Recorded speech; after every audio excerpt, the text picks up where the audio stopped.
సార్లు ఉపయోగించుకుంటే, కరెక్ట్గా ఈ నేలని మీరు ముద్దాడితే, కరెక్ట్గా మీ ఉపాధ్యాయుల యొక్క జ్ఞానాన్ని స్వీకరించడానికి మీరు సిద్ధంగా ఉంటే, ప్రపంచంలో ఉన్నటువంటి అన్ని రంగాల్లో అద్భుతాలు క్రియేట్ చేసేటువంటి వ్యక్తులలో మొదటి వరుసలో మీరే ఉంటారు, అందుకు ఈ అనుమానం లేదు. మీకు ఒక విషయం చెప్పాలి. మీ అందరికీ తెలుసు, మనందరిది పల్లెటూరు బ్యాక్గ్రౌండ్. మనమందరం గ్రామీణ ప్రాంతానికి చెందినటువంటి వాళ్ళం. మనకు చెరువు తెలుసు, కుంట తెలుసు, బావి తెలుసు, వాటిలో పెరిగేటువంటి మొక్కలు తెలుసు. తామర తెలుసు కదా మీకు? తామర పువ్వు తెలుసా? తామర పువ్వు చెరువులో బాగా చెరువు నిండగా ఉన్నప్పుడు, నీళ్ళతో ఉన్నప్పుడు తామర పువ్వుల పైన చాలా అందంగా ఉంటాయి కదా. చూడడానికి చెరువంతా కూడా గట్టుకి ఎట్లయితే పసుపు తంగేడు మొక్కలతో పచ్చగా పరుచుకొని గట్టుకు అందాన్ని చేకూరుస్తుందో, ఆ చెరువుకు తామర యొక్క పూలు, వాటి యొక్క మొక్కలు చాలా అందాన్ని ఇస్తుంటాయి.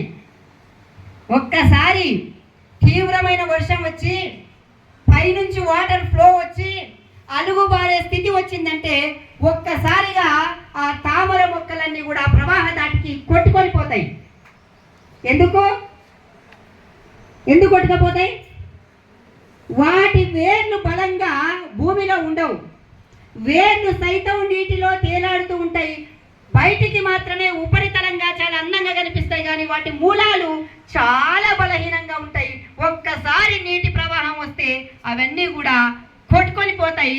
అట్లా కొట్టుకపోయేటువంటి ప్రస్తుత సమాజంలో, అట్లా కొట్టుకపోతున్నటువంటి విద్యా వ్యవస్థలో ఉన్న విద్యార్థులున్న ఈ సమాజంలో మీరు ఎటువంటి వాళ్ళంటే, లిటిల్ స్టార్ స్కూల్ విద్యార్థులు ఎటువంటి వాళ్ళంటే, మీ అందరికీ వెదురు తెలుసా? వెదురు కట్టె తెలుసా? లేదా మనకు అర్థమయ్యే భాషలో ములుకొల కట్టె తెలుసా? మీ నాన్న వాళ్ళు గడె కొట్టినప్పుడు ములుకొల కట్టె చేతులు పట్టుకొని ఎద్దు ఆగినప్పుడల్లా పుచ్చుతూ ఉంటుంది, ముందరికి వెళ్తూ ఉంటుంది. ఆ ములుకొల కట్టె మనందరికీ తెలుసు, అవునా? సో ఆ వెదురు కట్టె, ఆ వెదురు బొంగు, ఆ వెదురు మొక్క పొలాలలో ఎక్కడుంటుందో తెలుసా? ఎవరైనా దాన్ని విత్తనాలు వేసి పండించి జాగ్రత్తగా నీళ్లు పెట్టి పంట తీసే ప్రయత్నం చేస్తారా? పోనీ అవి ఎక్కడైనా మన పొలాలలో మధ్యలో మన వరి ఉన్నట్లు, వేరుశనగ ఉన్నట్లు, మొక్కజొన్న ఉన్నట్లు, లేదా రకరకాల పంటలు ఉన్నట్లు పొలం మధ్యలో ఉంటాయా? ఉండవు. ఎక్కడుంటాయి? ఎక్కడుంటుంది అది? గెట్టు దగ్గర ఉంటాయి. మనకి ఎక్కడైతే గెట్టు అంటామో, లేదా ఒడ్డు అంటామో, ఒర్రం అంటామో, అక్కడనే మీరు చూడండి. ఈరోజు మీటింగ్ అయిపోయిన తర్వాత మీరు సాయంకాలం ఇంటికి వెళ్ళిన తర్వాత మీ పొలాలకు వెళ్ళిన రోజు, సెలవు రోజు వీలైతే ఒక్కసారి మీ పొలాలలో వెదురు ఎక్కడైనా ఉందేమో, ములుకొల చెట్టు ఎక్కడైనా ఉందేమో ఒక్కసారి పరిశీలించుడండి. అవన్నీ కూడా ఒర్ర మీద ఉంటాయి, ఒడ్డు మీద ఉంటాయి, గెట్టు మీద ఉంటాయి. కారణం ఏంటో తెలుసా? ఎప్పుడైనా ఆలోచించారా వాటి స్థానం ఎందుకు ఇక్కడ ఉంది అని? ఎందుకోసమనంటే ఆ మొక్క అన్ని విత్తనాలు లాగానే పొలంలో పడుతుంది, కానీ పడ్డ వెంటనే మరుసటి రోజు, మరుసటి వారమో, మరుసటి నెలనో మొలకెత్తది. వెదురు మొక్క లేదా ములుకొల చెట్టుకు సంబంధించినటువంటి ఆ వృక్షము లేదా ఆ యొక్క విత్తనము మొలకెత్తడానికి కనీసం 6 నెలల సమయం పడుతుంది. కనీసం 6 నెలల సమయం. కానీ 6 నెలల సమయం వేచి ఉండడానికి ఆ రైతుకు కానీ మనకు కానీ ఓపిక ఉండదు. ఇది వస్తలేదు, అసలు ఈ విత్తనం మొలకెత్తలేదని చెప్పేసి నాగలు పెట్టేసి దున్నేస్తాడు. ఆ దున్నే క్రమంలో ఆ విత్తనాలన్నీ కూడా ఆ గెట్టుకు, ఆ ఒర్రానికి, ఆ ఒడ్డుకు చేరుతాయి. 6 నెలల తర్వాత ఎక్కడో ఒక దగ్గర చిన్నగా అది ఆ విత్తనము మొక్కలాగా మొలవడం ప్రారంభమవుతుంది. అయితే ఈ 6 నెలల కాలం ఏం చేసింది అది? ఎందుకు ఒక విత్తనం చిన్న మొక్కగా మారడానికి 6 నెలల సమయం తీసుకున్నది? ఏం చేసింది అది? అదేం చేసింది అని అంటే, భూమిలో వేర్లుగా మారి, మొలకెత్తి వేర్లుగా మారి, తన చుట్టూ ఎటు చూసినా ఒక 10 అడుగుల దూరంలో వేర్లుగా బలంగా విస్తరించి తనను తాను బలంగా నిలదొక్కున్న తర్వాత ఒక్కసారిగా 6 నెలల తర్వాత మొక్కగా బయటికి వస్తుంది.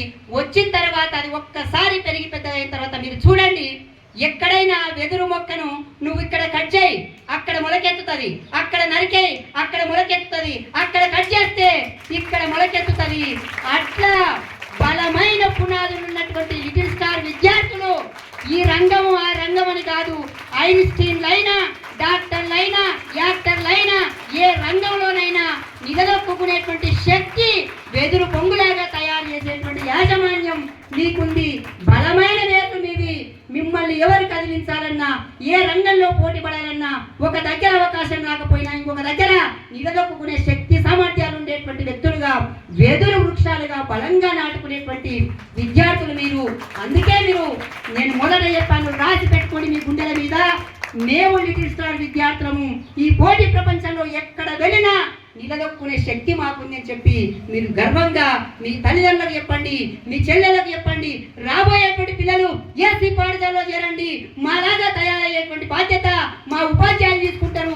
ఈ సమాజానికి పనికొచ్చే పౌరులుగా, భగత్ సింగ్ వారసులుగా తయారు చేసే బాధ్యత ఉపాధ్యాయులు తీసుకుంటారని చెప్పి మీరు చెప్పాల్సిన అవసరం ఉన్నది.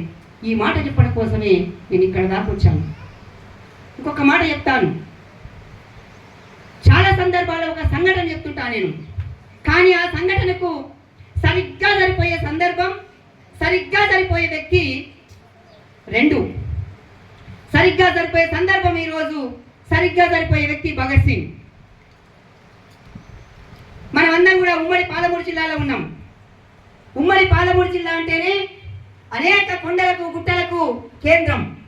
పాలమూరు అంటే మొత్తం నల్లమల అడవులతో, ఇక్కడ నుంచి మొదలుకుంటే శ్రీశైలం దాకా నల్లమల అడవులు ఉన్నాయి. మన దగ్గర కూడా ఈ తెలంగాణపల్లి ప్రాంతంలో కూడా చూస్తే అక్కడక్కడ గుట్టలు గట్లు కనిపిస్తాయి మనకు.